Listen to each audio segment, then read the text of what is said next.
Hello everyone. Today's topic is computer network architecture. Computer network architecture ಅಂದರೆ ಎಲ್ಲ ಕಂಪ್ಯೂಟರ್ಗಳನ್ನು ಒಂದೇ ನೆಟ್ವರ್ಕ್ನಲ್ಲಿ ಆಯೋಜಿಸುವ ಒಂದು ವಿನ್ಯಾಸವಾಗಿದೆ. ಹೀಗೆ better response time, security and scalability ಮತ್ತು ಡೇಟಾ ಟ್ರಾನ್ಸ್ಫರ್ ರೇಟ್, ಕನೆಕ್ಟಿವಿಟಿ ಈ ರೀತಿ ಹೇಗೆ ಕಂಪ್ಯೂಟರ್ಗಳನ್ನು ಪರಸ್ಪರ ಕಮ್ಯುನಿಕೇಟ್ ಮಾಡಿಸುವುದು ಮತ್ತು ಹೇಗೆ ಮ್ಯಾಕ್ಸಿಮಮ್ ಬೆನಿಫಿಟ್ ಪಡೆದುಕೊಳ್ಳುವುದು ಎಂದು ತಿಳಿದುಕೊಳ್ಳಬಹುದು. ಇದರಲ್ಲಿ 2 ಟೈಪ್ಸ್ ಆರ್ಕಿಟೆಕ್ಚರ್ಸ್ ಬರುತ್ತೆ: ಪಿಯರ್ ಟು ಪಿಯರ್ ನೆಟ್ವರ್ಕ್ ಮತ್ತು client server network. Peer to peer network. In peer to peer network each computer acts as its client and server. ಅಂದರೆ ಪಿಯರ್ ಟು ಪಿಯರ್ ನೆಟ್ವರ್ಕ್ನಲ್ಲಿ ಪ್ರತಿ computer ತನ್ನದೇ ಆದ ಕ್ಲೈಂಟ್ ಮತ್ತು server ಆಗಿ ಕಾರ್ಯನಿರ್ವಹಿಸುತ್ತದೆ ಮತ್ತು ರಿಕ್ವೆಸ್ಟ್ ಮತ್ತು ರೆಸ್ಪಾನ್ಸನ್ನು ಓನಾಗಿ ಪರ್ಫಾರ್ಮ್ ಮಾಡ್ತಾ ಇದೆ. ಈಗ ಪಿಯರ್ ಟು ಪಿಯರ್ ನೆಟ್ವರ್ಕ್ನಲ್ಲಿ ಯಾವುದೇ ಆದಂಥ ಸರ್ವರ್ ಇರೋದಿಲ್ಲ. ಅದೇನು ಮಾಡ್ತಾ ಇದೆ, ಏನೇ ಡೇಟಾ ಇದ್ದರೂ ತಂದೆ ಲೋಕಲ್ ಸ್ಟೋರೇಜ್ನಲ್ಲಿ ಸ್ಟೋರ್ ಮಾಡ್ಕೊತಾ ಇದೆ.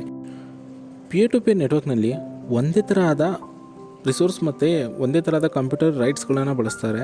ಇದನ್ನು ಮೇನಾಗಿ ಈಗ ಸ್ಮಾಲ್ ಲೋಕಲ್ ಏರಿಯಾ ಇರುತ್ತಲ್ವ, ಆ ಕಡೆ ಕನೆಕ್ಷನ್ ಕೊಡುವಾಗ ಇದನ್ನು ಯೂಸ್ ಮಾಡ್ತಾರೆ. ಇದರಲ್ಲಿ ಮೇನ್ ಅಡ್ವಾಂಟೇಜಸ್ ಅಂತ ಹೇಳಲಿಕ್ಕೆ ಹೋದರೆ ಇದು ಲೆಸ್ ಕಾಸ್ಟ್ಲಿ ಇರುತ್ತೆ, ಯಾಕಂದರೆ ಇದರಲ್ಲಿ ಯಾವುದೇ ರೀತಿಯ ಸರ್ವರ್ಗಳನ್ನು ಯೂಸ್ ಮಾಡಿರೋದಿಲ್ಲ ಮತ್ತು ಸಿಂಪಲಾಗಿ ಸೆಟಪ್ ಮತ್ತು ಮೇಂಟೈನ್ ಮಾಡ್ಕೊಂಡು ಹೋಗ್ಬೋದು. ಇದು ಸಿಂಪಲ್ ಆಗಿದ್ದಕ್ಕೆ ಯಾವುದೇ ರೀತಿ ನೆಟ್ವರ್ಕ್ ಅಡ್ಮಿನಿಸ್ಟ್ರೇಟರ್ ರಿಕ್ವೈರ್ಮೆಂಟ್ ಇರೋದಿಲ್ಲ.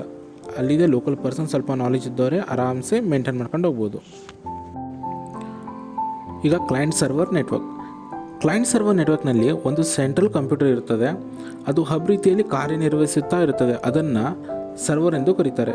ಉಳಿದ ಎಲ್ಲ ಕಂಪ್ಯೂಟರ್ಗಳನ್ನು ಕ್ಲೈಂಟ್ ಆಗಿ ಕರೆಯುತ್ತಾರೆ. ಕ್ಲೈಂಟ್ ಸರ್ವರ್ ನೆಟ್ವರ್ಕ್ನಲ್ಲಿ ಡೆಡಿಕೇಟೆಡ್ ಸರ್ವರ್ ಪ್ರೊವೈಡರ್ಸ್ ಇರ್ತಾರೆ.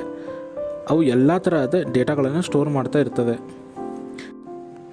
ಮತ್ತು ಕ್ಲೈಂಟ್ ಕಂಪ್ಯೂಟರ್ಸ್ಗೆ ಏನಾದರೂ ರಿಕ್ವೈರ್ಮೆಂಟ್ ಇದ್ದಾಗ ಅದನ್ನು ಮಾಡುತ್ತೆ, ಸರ್ವರ್ ಕಂಪ್ಯೂಟರ್ಗಳಿಗೆ ರಿಕ್ವೆಸ್ಟ್ ಮಾಡುತ್ತೆ. ಆವಾಗ ಸರ್ವರ್ ಕಂಪ್ಯೂಟರ್ ಅವುಗಳಿಗೆ ರೆಸ್ಪಾನ್ಸ್ ಮಾಡ್ತವೆ.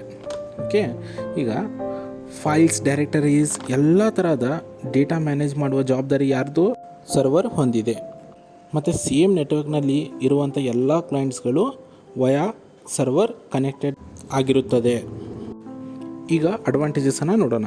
ಕ್ಲೈಂಟ್ ಸರ್ವರ್ನಲ್ಲಿ ಸೆಕ್ಯೂರಿಟಿ ಚೆನ್ನಾಗಿರುತ್ತದೆ, ಏಕೆಂದರೆ ಸರ್ವರ್ ಎಲ್ಲ ರಿಸೋರ್ಸ್ಗಳನ್ನು ಮ್ಯಾನೇಜ್ ಮಾಡ್ತದೆ. ಡೆಡಿಕೇಟೆಡ್ ಸರ್ವರ್ ಇರೋದ್ರಿಂದ ಓವರಾಲ್ ಪರ್ಫಾರ್ಮೆನ್ಸ್ ಚೆನ್ನಾಗಿರ್ತದೆ. ಸರ್ವರ್ನಲ್ಲಿ ಡೇಟಾ ಬ್ಯಾಕಪ್ ಆಗಿರುತ್ತೆ, ಆದ್ದರಿಂದ ನೀವು ಪರ್ಟಿಕ್ಯುಲರ್ ಸಿಸ್ಟಮ್ಸ್ಗೆ ಹೋಗಿಬಿಟ್ಟು ಮ್ಯಾನ್ಯುವಲ್ ಆಗಿ ಡೇಟಾ ಬ್ಯಾಕಪ್ ತೆಗೆದುಕೊಳ್ಳುವಂಥ ಅವಶ್ಯಕತೆ ಇರೋದಿಲ್ಲ.